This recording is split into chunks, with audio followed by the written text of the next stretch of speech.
What's up, everybody? As active duty service members, we've all tried to buy multiple ribbons and devices in anticipation of messing up the ribbon construction process. We found it even more demoralizing paying high prices for mounting services. Luckily, the Perfect Ribbon provides the professional mounting look at a fraction of the cost. They take the hassle out of preparing ribbons so you can put on your uniform. Head on over to the show notes and use my referral code to get 20% off on your next purchase. Say welcome back to Meech Speaks. Welcome back to Meech Speaks. Meech Speaks. Welcome back to Meech Speaks. Welcome back to Meech Speaks. Welcome back to Meech Speaks. Welcome back to Meech Speaks. I want to say something. A prize, motherfucker.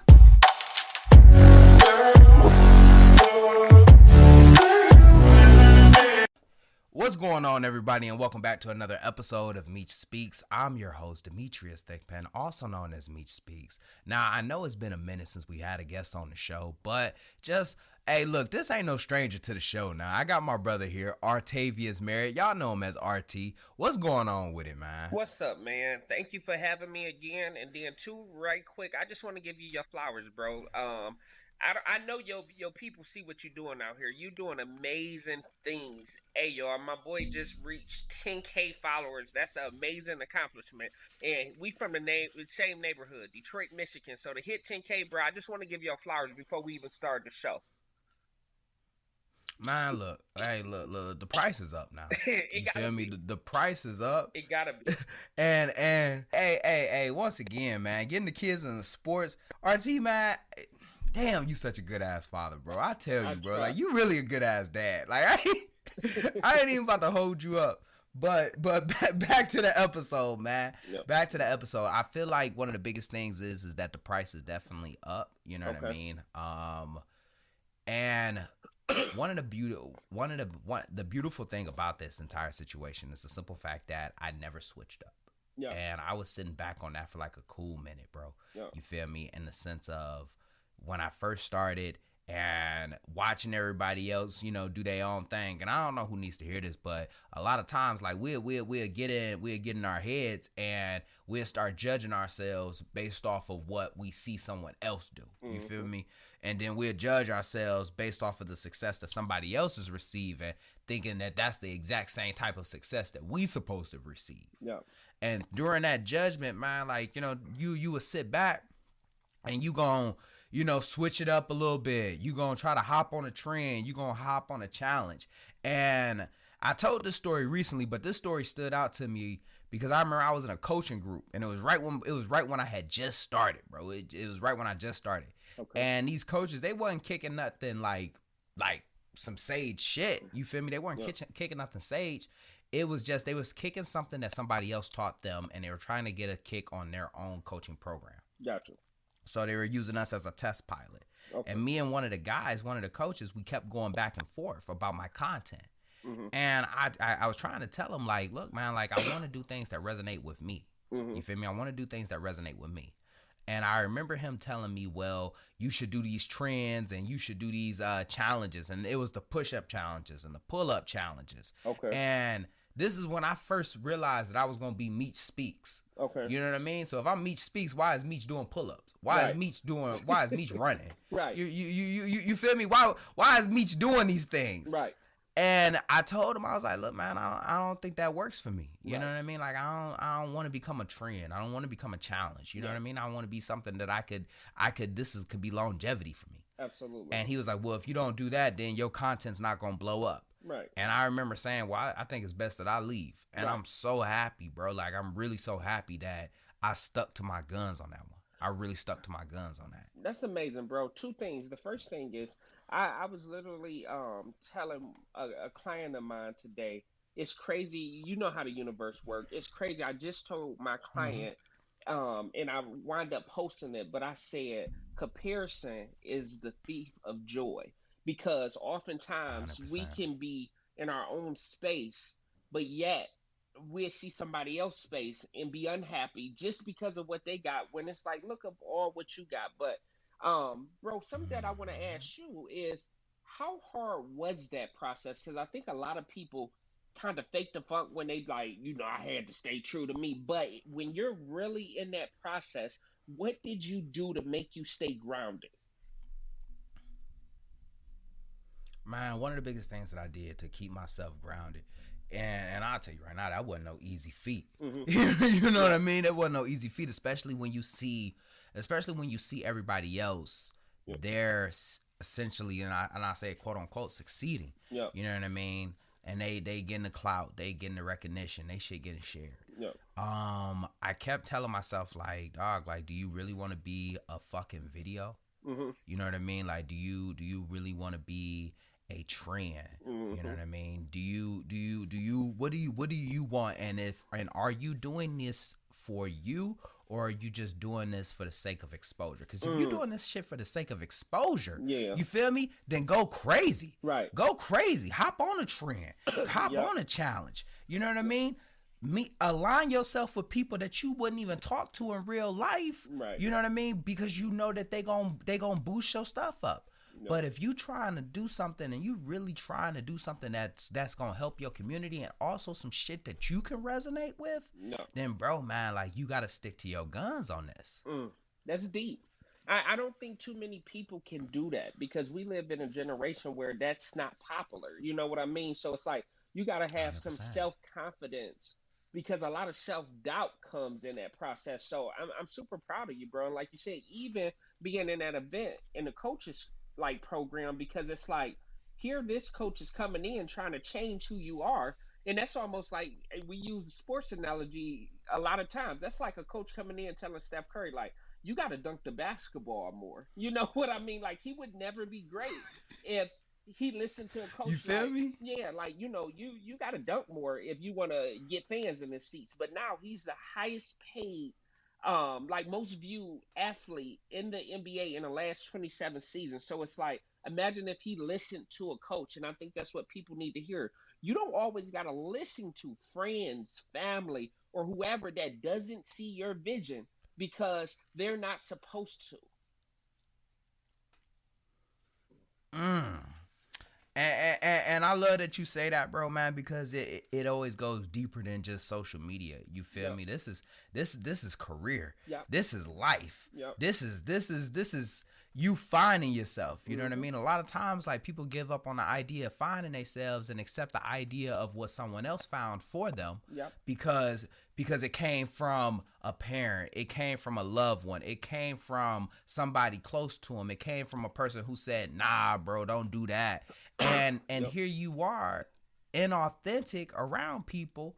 Let me rephrase that. You authentic to them, but you inauthentic to yourself. You feel me? They think you real as hell, but you know that you putting up a front. And I think that was one of the biggest ones with it, man, is that, you know, by doing that kept me grounded online and offline, bro. Because if I was gonna be me offline, then I was gonna be me online, and if I was gonna be me online, then I had to be me offline, and I had to stay with it. Man, you know, that's beautiful. I think one thing that I want to give to the listeners, I remember in my process, like, you know, when I was in school for my master's program and I was going to be a psychologist, all my friends at the time, you know, I was young. I was my 20s. All my friends was out partying, turning up. Some of our friends were scamming, you know. So in my head, I'm like, I'm missing out on that was when the scamming era started to pop up. Yeah, when it started to pop up. So I remember I had a mentor ask me this question, and this question is what I always ask myself and what helps me stay grounded.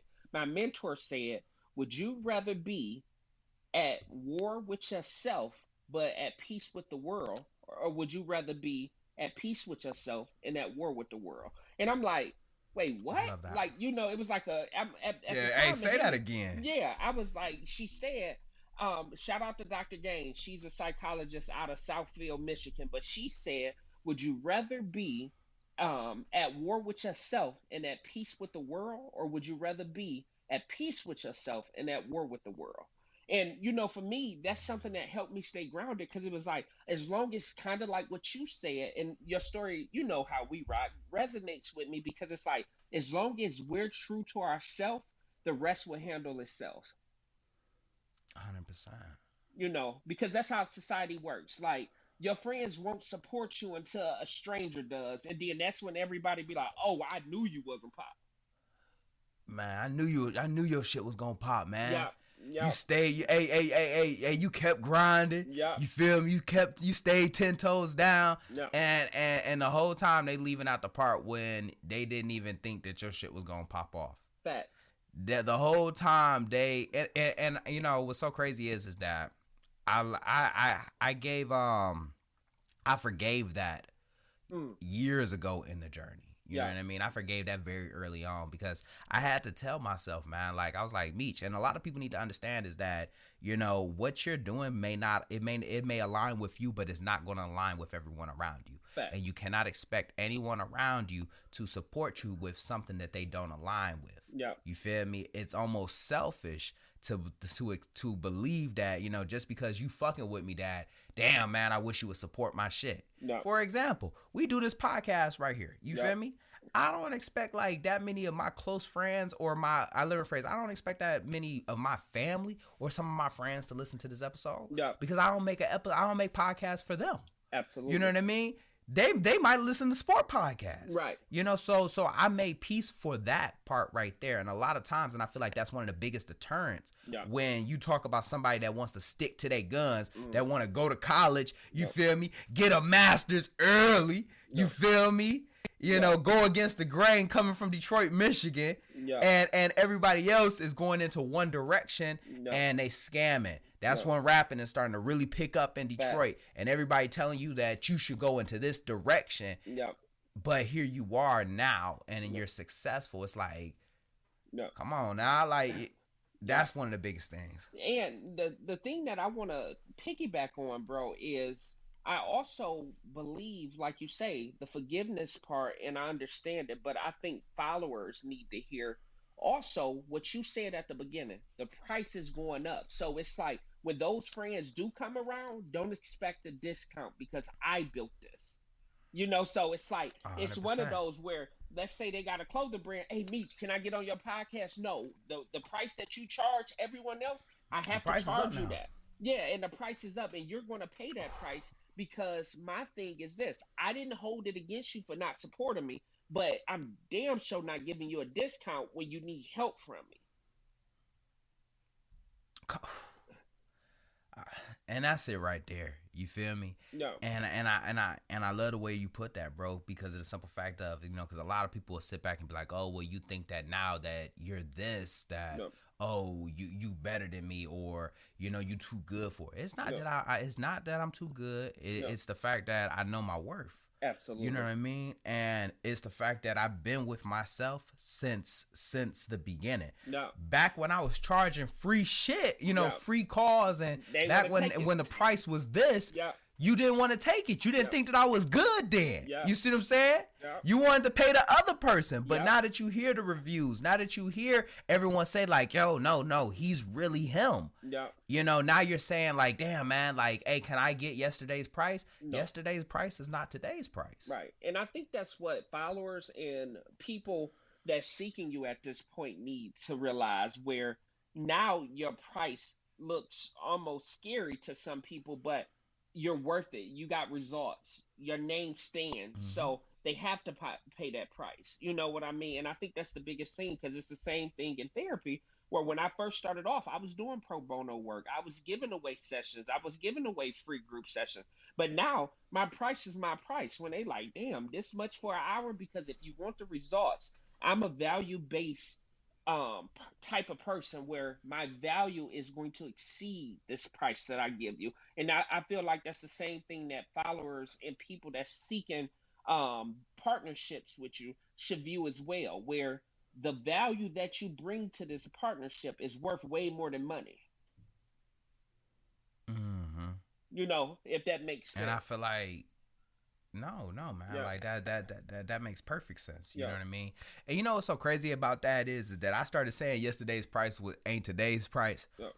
When I first started, right? Like I sent out like a whole bunch. You know, I was really trying to get guests on my show. You feel me? I was trying to build up my notoriety. But at the exact same time, I was also just trying to gain, you know, a different perspective from other people.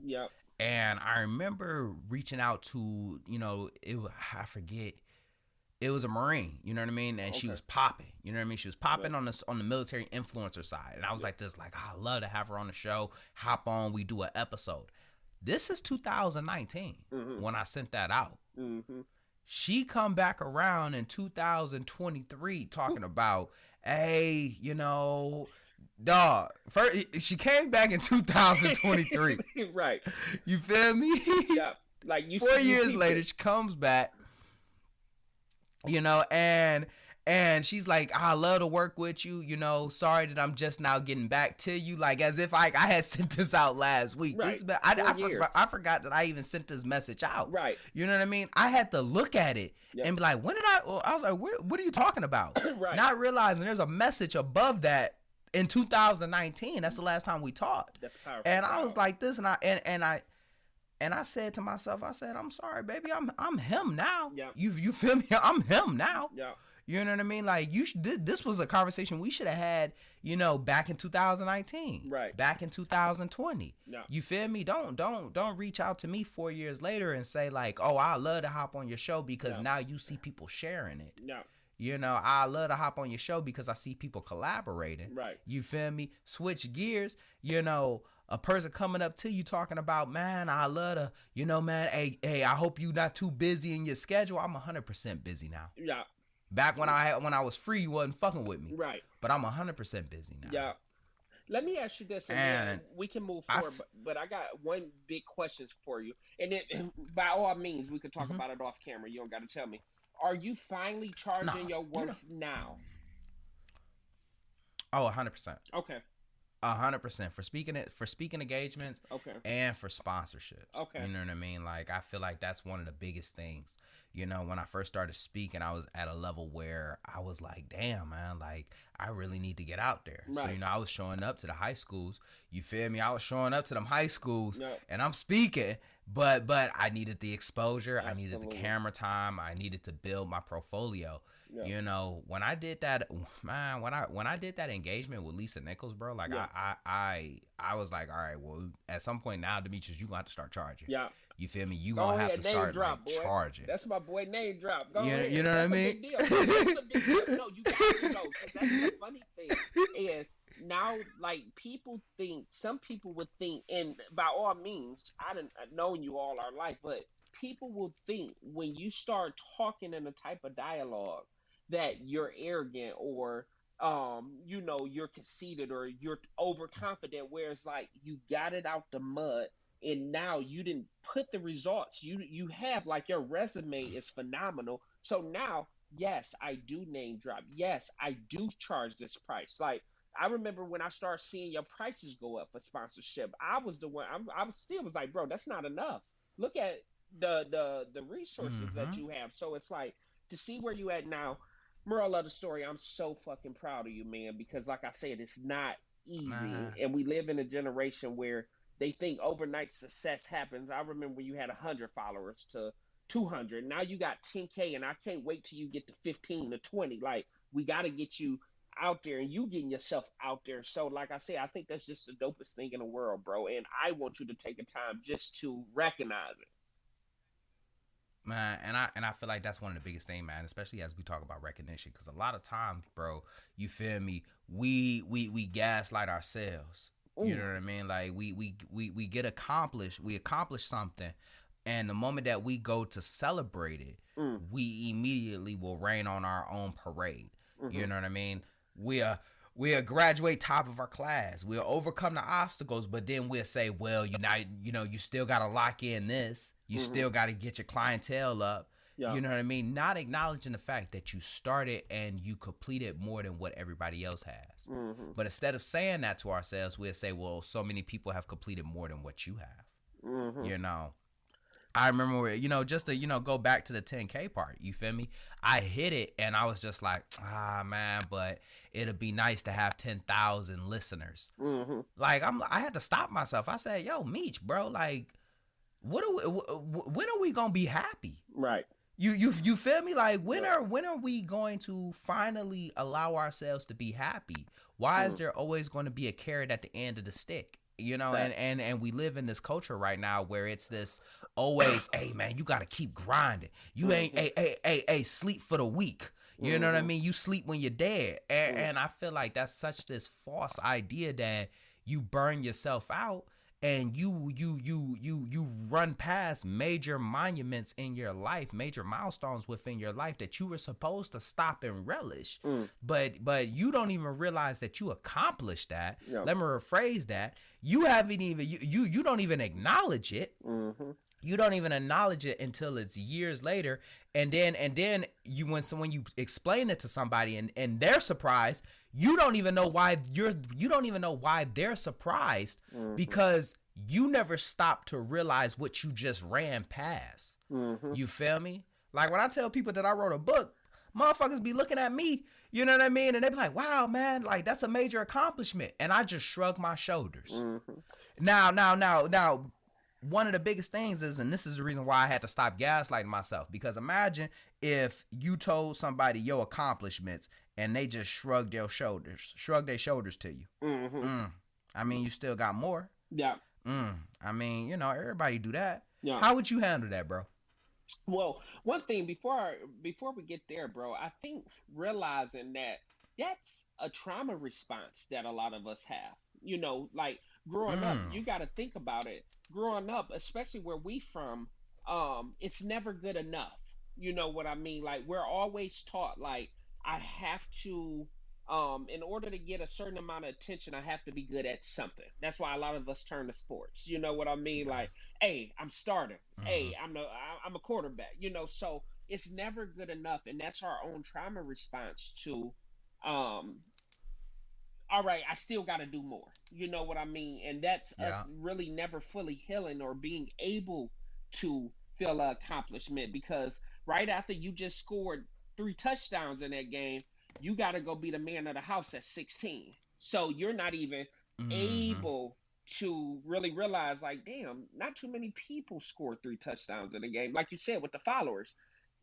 A lot of people, when they talk about followers, for me, think about it. And me and you have had this discussion a lot of times. Imagine 100 followers. To us, to the normal person, they'd be like, that ain't nothing. You only got 100 followers. You lame. But have you ever seen 100 people in a room? Have you been in a room with 100 people? Right. They shut down parties for that. Right. And think about it. If 100 people gave you $100, you do the math. So, like, you know, we think so far stretch, you know what I mean? But I think, like you said, it goes back to us, honestly, like you said, being able to step in a light to fully feel and be in the moment. And I don't think a lot of us, and especially males, I don't think we're able to do that. You know, I feel like 100%, man. Yeah, I last session I told our last time we spoke, I think it was on camera or off camera, but last time we spoke, you know, I had a couple of people reach out to me because I made a comment and I said, I feel like being depressed is a luxury.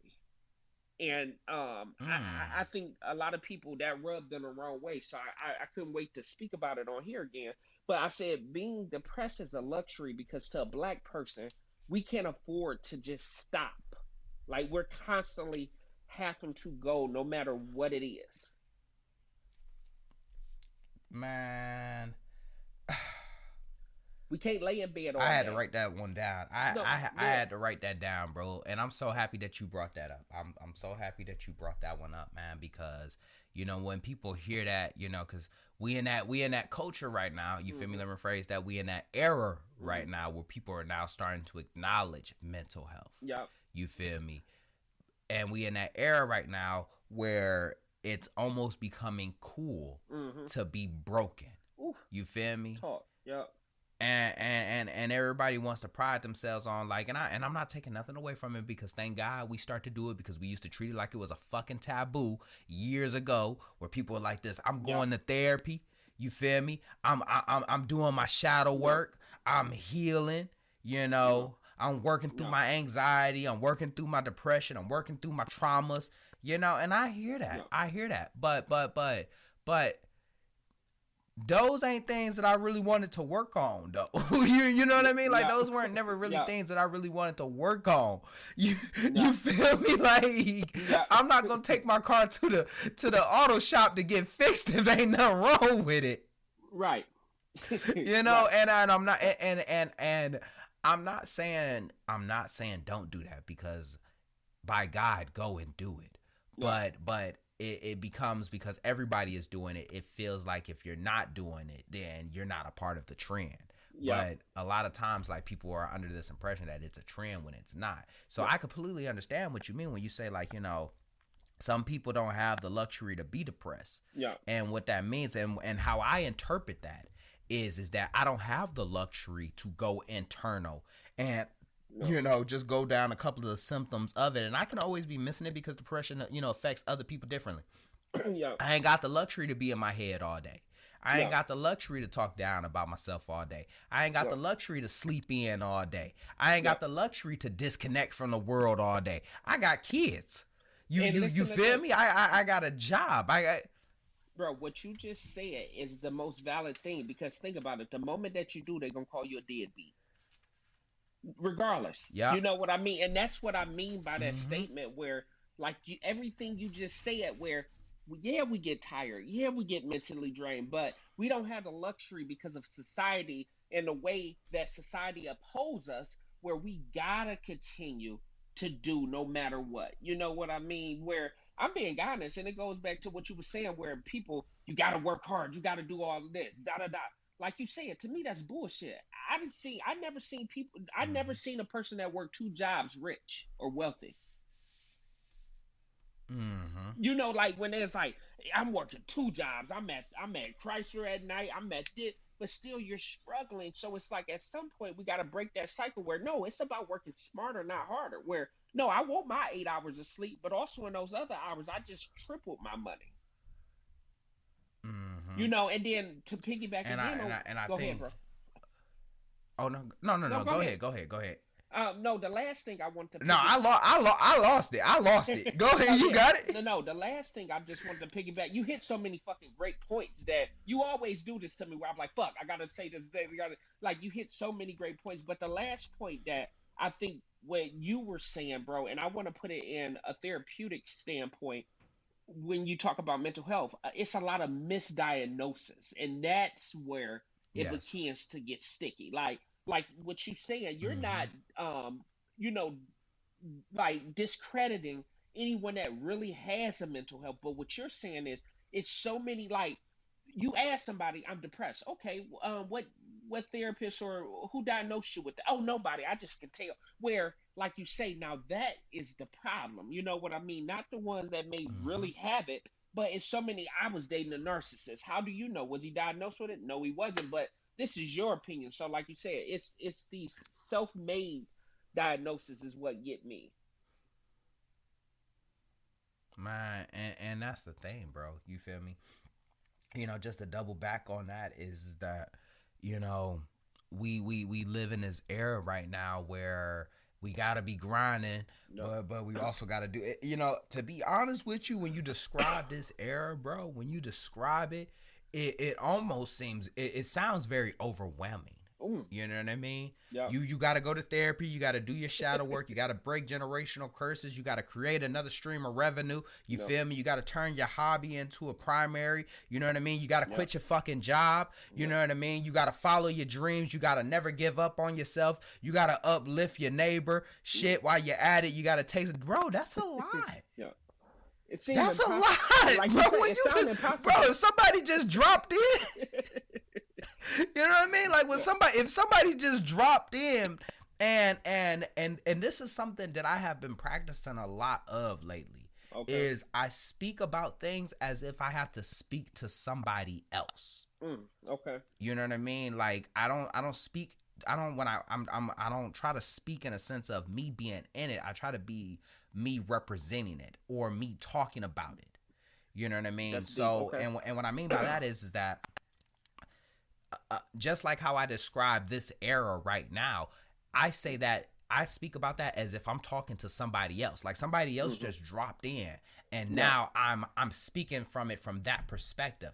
that sounds like a lot, bro. It do. You feel me? Like that's like you going, you know what I mean? Like you going to college and they hand you these are the things that you need to accomplish in order to get your master's. You looking at it and you holding the transcript up and you just like, yeah, I'm out. Damn. Yeah, like I'm you know what I mean? Like I don't want when yeah. You feel me? And I not only do that with certain situations, but I also will do that when I speak about myself. Gotcha. You know what I mean? Like when I speak to myself, I speak to myself in a sense of you're not talking about you. You're talking about Demetrius to you. Gotcha. You know what I mean? So, and I started doing that because of the simple fact that I was never accomplished. I never felt like I was accomplished. No. So I would talk to myself like as if I was another person. Like, oh, well, you know, Demetrius just accomplished this. No. And the reason why was because I needed to get my reaction to my own accomplishments. Not me in them, but how would I react to them? Got you. Because a lot of times, like, you know, just like what I said, we got so much shit to do. Yep. You know what I mean? We just checking stuff off. We are rushing through major accomplishments within our lives to get to whatever finish line that society has told us, social media has told us, our family and friends have told us. Yep. Not realizing is that these are major accomplishments that you are just casually just checking off. Yeah. You feel me? That you wasn't so when I told myself, I was like, that you wasn't set up like you weren't man. Bro, you come from Detroit, Michigan, so to accomplish everything you did, like you said, that wasn't even that. Statistically speaking, that wasn't even in the cards. Yes, wasn't in the cards. So, like you say, that's huge. And I think for you, you do it a little different from me. I love vision boards because vision boards is what give me that confirmation where I go back and look. And I'd be like, holy shit, I just did what? And I forget sometimes. At the end of the year, I'm like, oh shit, I got everything on this list. And like you say, I didn't even notice it because I still got bills due Monday. You know what I mean? It's like, yeah, I got this award, but I must be doing my vision board wrong then. Yeah. I must be doing it. You just look the way you just described your vision board and what the fuck is on mine. I know I must be doing my vision board wrong because I'm just walking by that. I'm just walking by it and writing shit down and then keeping it pushing. Okay. So I can tell you right now, don't look at my vision board if you're trying to get a vision from whatever I'm doing. No, but too, like you say, that's your vision, and with your vision, you got to make it fit your vision. Because what's funny is whenever I throw a vision board party, I notice how each goal is so different with the people in the room. You know what I mean? Some people going year by year. Some people going month by month. Some people going week by week. Some people going day by day. Who's right? Everyone is right because it's your vision. And that goes back to, like you said, not comparing somebody's vision to yours because you look on somebody else and he like, shit, I want 100,000 a month. You like, shit, I'm just trying to get 5,000 a month. You know, so it's like you overwork yourself. And sometimes what you just said with life, bro, sometimes we overwhelm ourselves with things we cannot control. And I think that's the biggest thing. Like when you speaking to that group and you telling them about life, I think the major thing is, all right, 90% of this is things you can't control. So let's exit this 100%. Out. So when you give me my college transcripts, put that at the fucking top. And that's why people like us help, because we're that people to say, look, 90% of this shit don't matter. You can't control it. So let's focus on this 10% you can. 100%, man. And I feel like one of the biggest things is that, you know, you really gotta tell people your time limit is your time limit. It's not everybody else's time limit. And I feel like that's one of the ones. That's one of the main reasons why a lot of times, bro, you know, we invalidate our accomplishments or we minimize them because we gotta hurry up and pack up and go because we feel like we behind. We feel like we're behind. That's a great point. You know, a motherfucker close on a house. Yeah. You feel me? You a close on a house, but you already trying to renovate the house because you see somebody else, you know, doing that. Yeah, and you feel like you behind. Yeah, you know what I mean? You already got your degree. You walk into the job, you trying to negotiate a 6-figure salary because you see somebody else already having it. Yeah, You know what I mean? Facts. You start a podcast. You already talking about sponsorship. You just started the fucking podcast. Right. You know what I mean? Yeah. But because you have seen so many people do it, you feel like you're behind. Yeah. And I feel like a lot of times, like especially if you get that college transcript, you feel me, that life transcript, it has to have that at the top. You know what I mean? Like life is gonna happen, but please understand, these are the taskers in your life. Facts. These are not the taskers for everybody else. This is the taskers for your life, and they're set up that way that you can accomplish them. Yeah. No, that's a great point. That's a great point. Great point. You know, and I know I had asked you a question. I got to go back to it. Just want to go back to it. You feel me? And it was about projecting. It was about projecting. And as you sit back and you talk about yourself, you feel me? Imagine you telling somebody your accomplishments. You feel me? Imagine you telling somebody your accomplishments, and they just casually just shrug their shoulders like, you know what I mean? Yeah. Of course, man. That's what you're supposed to do. Mm-hmm. How do you react to that? You want to know something sad, bro? And I think for the longest, I feel like that's normal for us. You know what I mean? Like coming from the city that we come from, coming from, the background where I almost feel like me reacting to it would be like I'm almost, it's no shock to me that somebody would feel like that because I have been put in that space so much. You know what I mean? Like, although I'm the first to go to college, the first to graduate, the first to get a master's, the first to have a private practice, I'm steady feeling like, I feel like we get people that succeed in life get put in a box once they start succeeding, if that makes sense. So it's like, at first, it's like, you got to beat the odds. But once you beat the odds, they almost expect you to beat everything else flawlessly.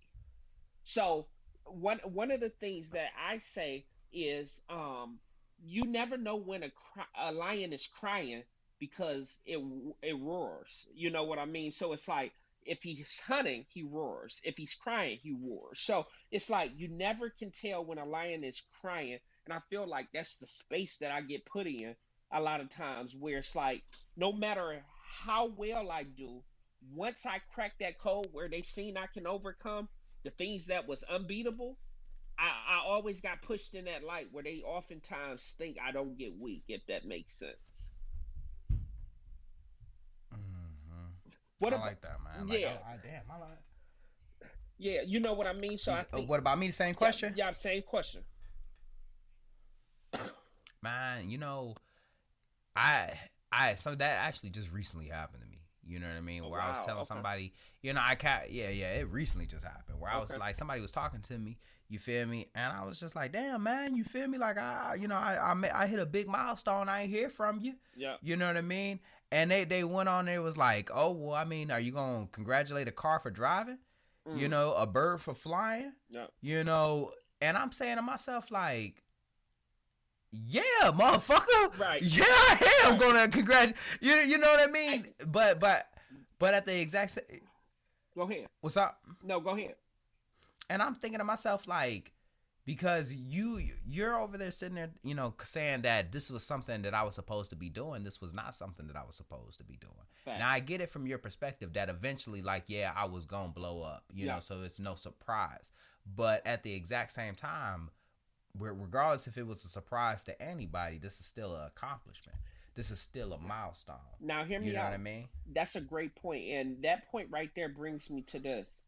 I realized through therapy and just through life lessons that people excitement and happiness is only dictated by the light that they are in when you accomplish it. So if it's a joint accomplishment, oh, hell yeah, bro, we there. But if it's just you, it's very selfish. So literally, depending on, like, I see it over and over again where depending on their attachment to your goal is how excited they will be. And that's how you know you don't have a circle, you have a cage. And that's when you need new friends. Because whenever you're not happy for me because it's nothing attached to it for you, I did not grow this friendship. You know what I mean? Like, when you're in a circle everybody's happy for the littlest thing because every car does not drive. You know what I mean? Every car that comes off that line does not fucking drive. You know what I mean? It's something wrong with it. It was an error to it. So to say, would you be happy if a car drives? Absolutely, because every car doesn't that comes off that fucking line. But that's how that cage mentality works versus a functioning circle. You know what I mean? Like, and it's one of those statements. It's like, you know, would you be happy if a car drive? If to see a car drive? You damn right. If I made it. Yeah. Ooh. You damn right. Talk that shit. Yeah. I like that one. You feel me? Like, and I think a lot of people like, that's you know, deep. like, like you know, that. and wait. Say that one more time. You feel me? No, say that one more. I like that one a lot. Say. You know, like, it goes back to when somebody says, like, you know, would you be happy if a car drove? You damn right. If I made it. Ooh, that's bossy. Talk especially if, like, you know, and I feel like a lot of people just don't, just like what you said. You know, based off of my attachment to the goal determines my happiness to you. Yeah. And that's when you start to really see who's rooting for you. And you really start to see it, not during your moments. You know, everybody always says, like, you know your real friends when you down on your luck. Yeah. Nah. You will know your real friends when you start to succeed. That's a bar. The moment you start to succeed, that's when you going to start to see your real friends. Facts. Because your real friends, it's something about success, man. I tell you, it's something about success that's out of the norm for everyone. Because you got to say it like that. Yeah. Success that is out of the norm for everyone will get people to start to act out of character. Yeah. And when you start to see people and they start to undermine your success, you feel me, and they attempt to keep you humble, them people, nah, bro, like, hey, man, get them out of here. We know them people. Get them out of here. Let's give them people, for the listeners that's listening, that's them people that come around like, I seen your little book. I seen your little, like, no, ain't shit little. That's big. You know, but when they start, that ain't nothing little over here no more. Yeah, I seen you got that promotion with your little job. I seen your new little car. No, it's all big shit over here. But like you said, it comes with success, because if we unhappy together, you okay. I learned that a lot of people, misery loves company. Misery loves company, and a lot of people are only as happy as they are when you're not around. If that makes sense. So it's like, all right, if that person's not around and they accomplish something, are you still happy for them? You know what I mean? Because a lot of people they like, damn, you changed up. And that's the beauty right there, man. You feel me? And we can even say it in today's language. You know what I mean? We ain't even got to say misery loves company anymore. Yeah. We can say that motherfuckers love the trauma bond. You feel me? We love the trauma bond now. But when you succeed, you know, it's one of those moments is are you happy for my success when I'm not around? You know what I mean? If I call you up and I'm able to tell you, are you able to receive it openly? As if, like, you know, without undermining it. You feel me? Are you able to receive it in the sense of, oh, well, Meech, don't switch up. Why wouldn't I switch up? Right. Why wouldn't I change? I'm supposed to. Like you think I'm supposed to change. You feel me?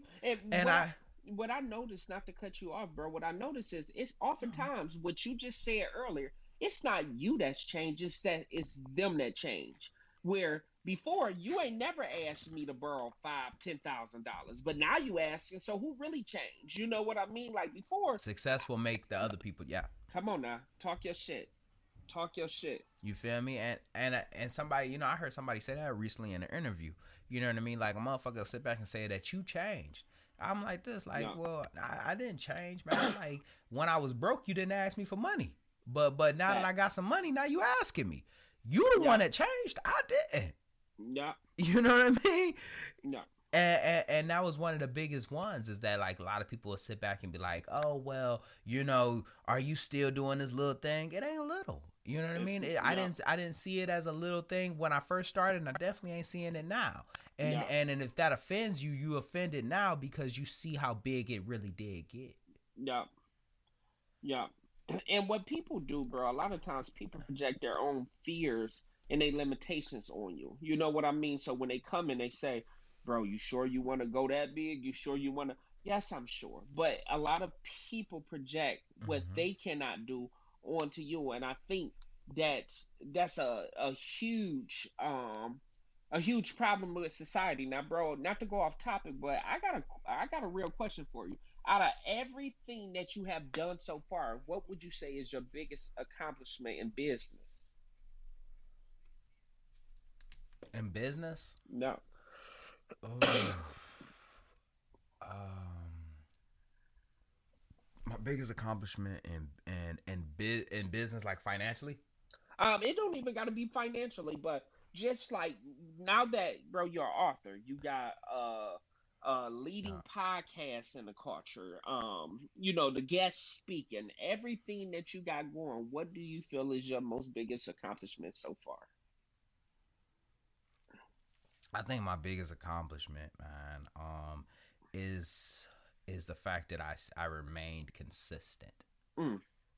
That is the biggest accomplishment. You know what I mean? Like, I remained consistent even when it wasn't good. Okay. You know what I mean? Like, even like on the days where, because I can say like, oh well, I'm a speaker now. I was a speaker then. I just wasn't making anything. Right. You feel me? That I was a makes sense. podcaster then, but I only had one listener. You know what I mean? I was an author. I was writing a book. No. You know what I mean? And I feel like the fact that I remained consistent No. on the hard days Okay. is my biggest accomplishment, man, because That's deep. the success at the end, you feel me, it's always, one thing about the process, man, I always refer to the process like the alphabet. Okay. You feel me? We know for a fact that Z comes after A. We know Right. for a fact. Mm-hmm. All right? But what about the other, 24 letters that we got to get to? Right. You feel me? What about those other 20? We had A, we know that we got to get to Z. What about the 24 letters in between that? Yeah. And the fact that I was able to make it between those to get to Z, that's what my biggest accomplishment is, because you hear it all the time, bro. You hear it all the time. How many college dropouts you know? Facts. So many. You know what I mean? How many people do you know graduated college, but they not even doing shit in their major? So many. You know what I mean? Yeah. How many high school dropouts do we know? Right.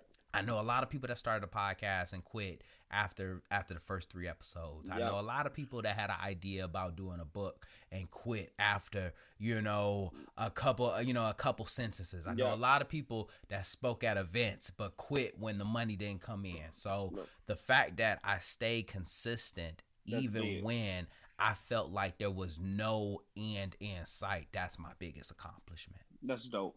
That's dope. And I want the listeners to think about that too, bro, before you ask me of, like, what is your biggest accomplishment this far? Because, like, the whole episode, we kind of been talking about the same thing. It's one of those where we don't take a moment to sit back and look at, damn, what did we just do? You know what I mean? And I think that's what everybody needs to do when they hear this. What is your biggest accomplishment this far? Now, don't think about, because if we say failures, they could give us 15, 30.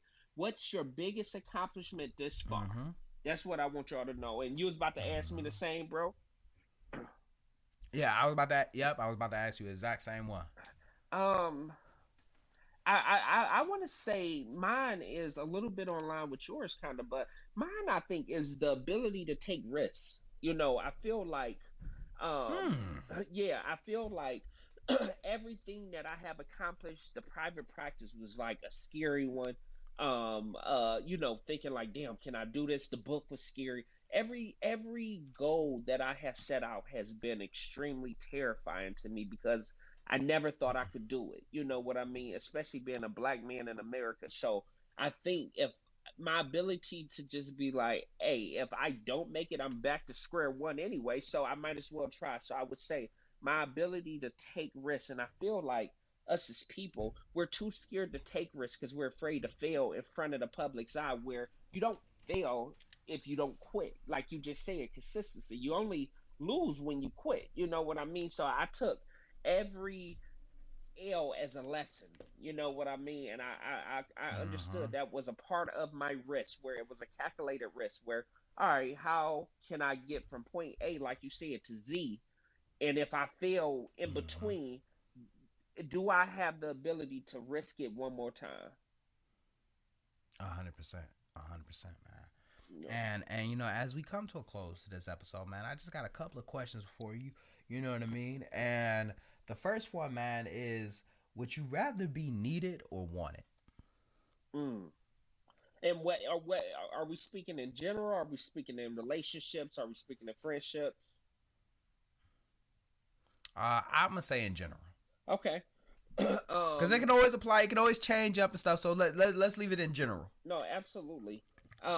I feel like I would want to be wanted. You know what I mean? Because I feel like needed is in a sense of like, I feel like a lot of people was raised off survival. You know what I mean? So they need to be friends. They need to be loved versus I want to be desired. I want you to want to be my friends. I want you to want to do right by me, if that makes sense. What about you? Same question. That's a great question.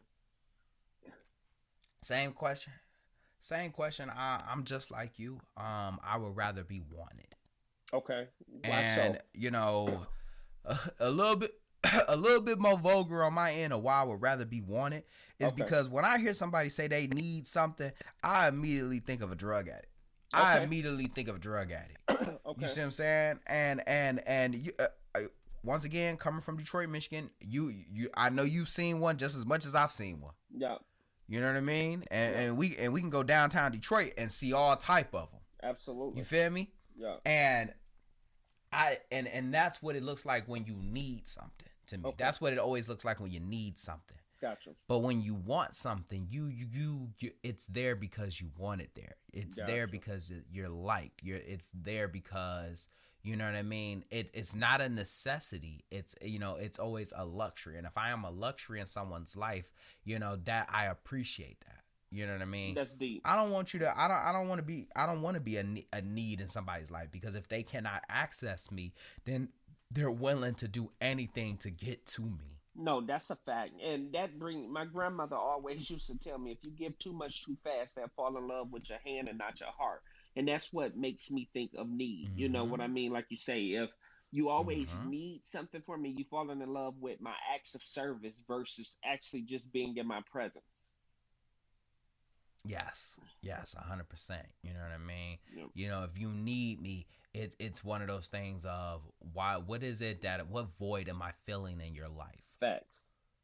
What am I, are you utilizing me as a distraction? No. You know what I mean? Like it's so many more things to unpack when you need something. Yeah. Now, my next question is would you rather be respected or liked? Would I rather be respected or liked? Okay. You got some good ass questions tonight, boy. You done came left field. Would I rather? I hear that. I hear that. I think for myself, when I hear it, like you said, it could go so many different ways when you're speaking about general versus relationships versus friendships. But if I gotta choose, if I would rather be respected or liked, I feel like I would rather be respected, and I pick respected because I feel like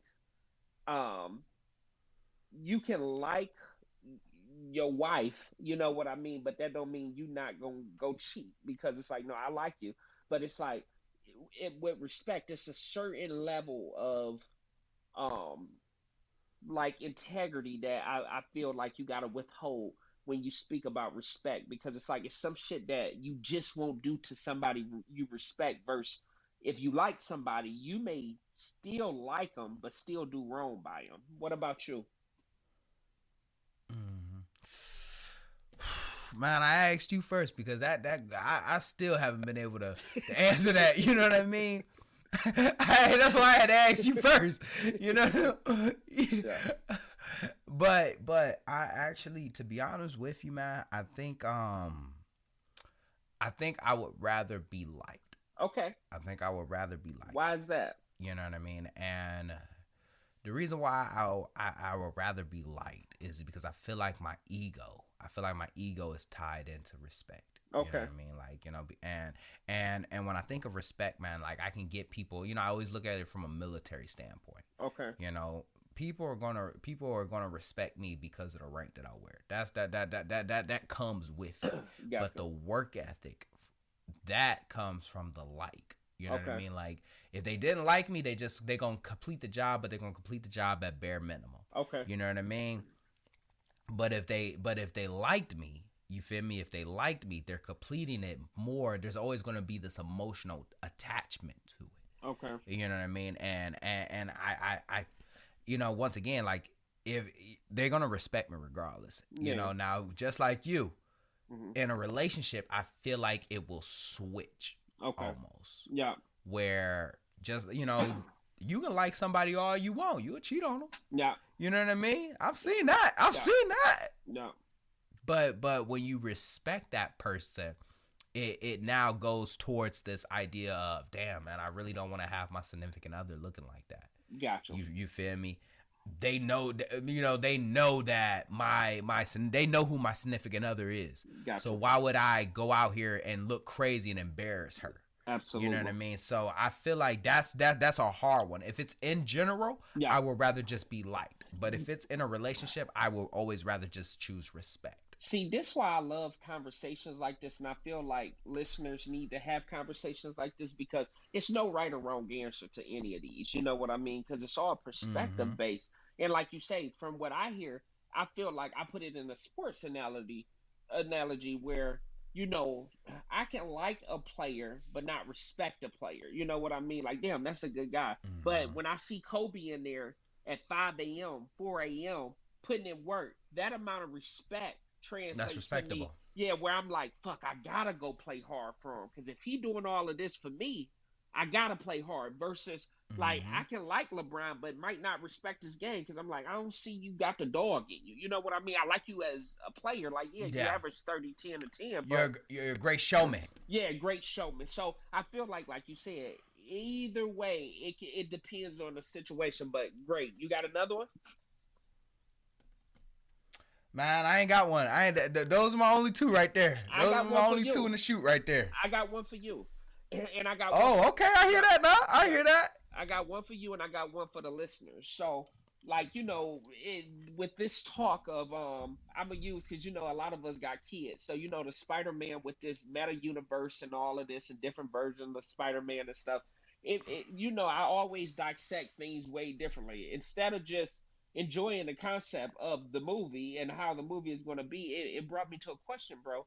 So if you was living in a multi-universe and your best version stepped out, what would that best version of you have that you currently don't have?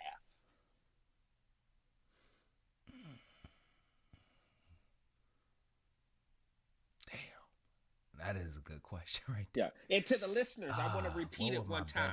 Yeah, what would your best version, like if you in the meta universe, what would your best version, if it stepped out, what would your best version look like that you currently don't have? My best version will have undeniable confidence. Ooh, that's a good one. My best version will have undeniable confidence, you know, and you know, me and you, we have this conversation often, you know what I mean? And this definitely could be another topic for another episode. But one thing that I struggle with is my confidence. Okay. You know what I mean? Like sometimes, you know, and a lot of times, like, you know, my confidence is based off of what I have accomplished. Okay. You know, and if I don't feel accomplished, I don't feel worthy. And if I don't feel worthy, then it's hard to look at myself sometimes. You know, so that was the main reason why I had to start talking about myself as if I was talking about me to somebody else. Yeah. You know what I mean? I had to brag about myself to myself. You feel me? Yeah. Because I had to bring my confidence up, and that was one of the biggest things that I felt like I had to get back this year. Yeah. Was my confidence. In therapy and life coaching. Not you, bro. No, I'm definitely about to answer. In therapy, first off, thank you for being vulnerable for that, bro, because that's not an easy question. You know what I mean? But in therapy and life coaching, we call that positive self-talk. You know, I advise my life clients that comes to me for life coaching, like that's a huge one, especially with males, is self-esteem and self-confidence. So I always say, the only voice that you're going to hear constantly is your own. So positive self-talk changes the whole dynamic. You know what I mean? Instead of being like, hey, I don't got it, I'm worthless. Giving yourself those positive affirmations and those positive talk. So I love that you do that, bro. For myself, I would definitely say confidence is one, but for a different reason. Like, I feel like for myself, like you say, I feel like I often get stuck in between all the accomplishments. You know what I mean? Like at some point, once you accomplish so much, you look at it like, are they, what we talked about earlier? Do they respect me or like me because of my accomplishments, or do they like it because it's me? You know what I mean? Because I feel like those are two separate entities. Where it's like, would the person that I'm dealing with be dealing with me if I didn't have a master's degree, because of how society would view her status, because she's hired up in in her field. Another thing for myself would be wealth, bro. I feel like I constantly, and this is just me being authentic to the listeners, I feel like I'm constantly coming from a place of, I feel like too, what we just talked about, never really feeling like we got enough with business, but I also feel like that when it comes to financial, you know what I mean? I'm steady with the recession and with everything that comes along. I steady try to have multiple incomes, knowing that one income can stop at any given moment. And I don't think I ever been at peace with that from coming from nothing. I'm steady, no matter how much I have, I will steady be worried. Like that's something that I'm constantly working on. Like just breathe for a minute. Where it's like, look, you're not about to go hungry, dude. But I still work like I am, if that makes sense.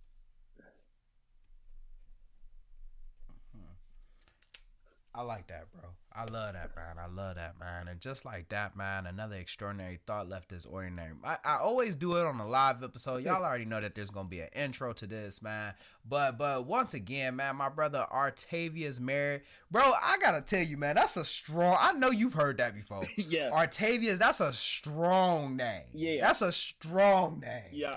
You know what I mean? But my brother Artavius Merritt, RT, you know what I mean? This ain't the last time that y'all gonna see him on the show. Nope. You feel me? And I really just want to throw this out there to whoever is listening to this episode. My highest ranked episodes all have RT in them. I just really want to just throw that one out there because I don't know who needs to hear that. You feel me? But my top episode is with RT. You feel me? And my like, I think RT, like the episodes, every time we do an episode, it's always in like my top 5 and top 10.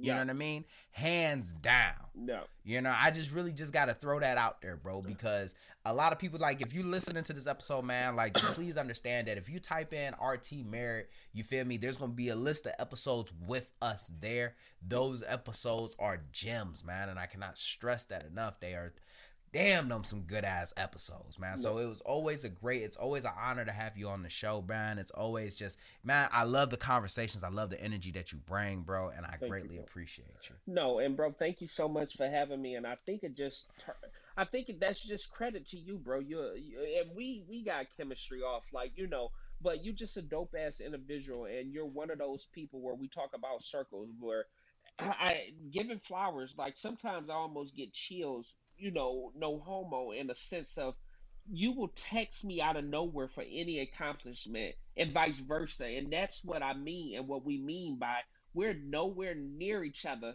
And I'll be like, damn, I didn't even know he knew about this. You know what I mean? And vice versa. So it's like having somebody that's authentic is only going to make you better in anything you do with those type of people. You know what I mean? It's no wonder we got the highest ranked episode. It's because it's no faking. We're authentic with each other, and we only want the best for each other, where we're not on here trying to be macho. You know what I mean? Hey, I got a book. You got a book. You wrote your book before me, and I told you, like, bro, damn, I didn't even know you was fucking writing a book.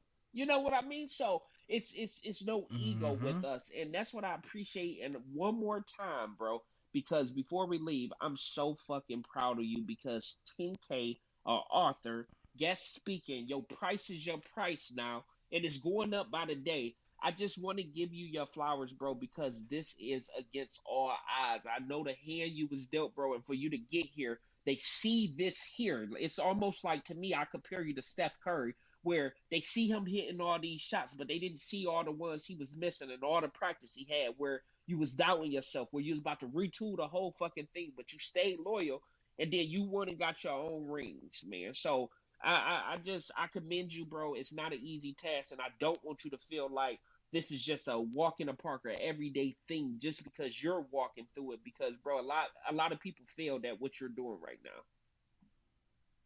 Man, I appreciate that, bro, man. And always, man, like, it's always an honor to have you, man. It's always a privilege, man, and I value our friendship, man. Absolutely. Also, bro, man, like, once again, man, like, y'all better check out the show notes. You feel me? You know I'm gonna plug his book there. Yep. You feel me? I'm gonna put his social media handles where you can find him. Yep. You know what I mean? But stay tuned, because me and RT got something coming. We definitely got something cooking in the background. Yep. Can't wait to share that.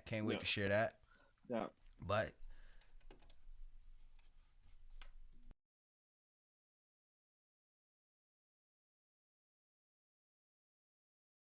and just like that, another extraordinary thought left this ordinary mind. I hope you enjoyed this episode half as much as I enjoyed making it. Now, do me a favor. If you're on Apple or Spotify, don't forget to leave a 5-star review for this podcast. And lastly, hit that subscribe button, because this podcast deserves to grow just as